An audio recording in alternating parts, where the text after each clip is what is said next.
धान के जे चढ़िले बुलेट राजा जी। उसमें वो चाची को जाने दो, आप लोग साइड अपने से साइड कर दो। नमस्कार दोस्तों, फाइनली हम आप सबके बीच एक बहुत बड़ी अपडेट लेकर आ चुके हैं। आप सबके बता दूं कि हजारीबाग के एक लड़का जो कि अपने मां को इलाज करने के लिए अस्पताल में लेकर गया था और वहीं पर अपने डांस का हुस्न लोगों को दिखाकर और रातों रात स्टार हो गया।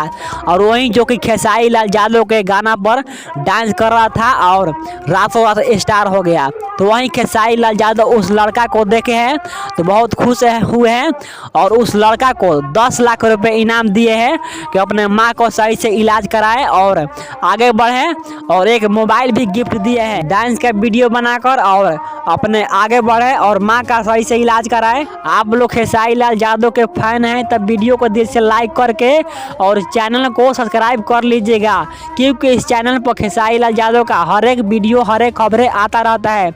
और आप लोग इस लड़के का डांस अच्छा लगता है और अच्छा लगा तो एक कमेंट बॉक्स में जरूर बताना और इस लड़का को आशीर्वाद दीजिए कि लड़का और आगे बढ़े और अपने माँ का सही इलाज कराए और अपने माँ का नाम और रोशन करे। जय हिंद, जय भारत।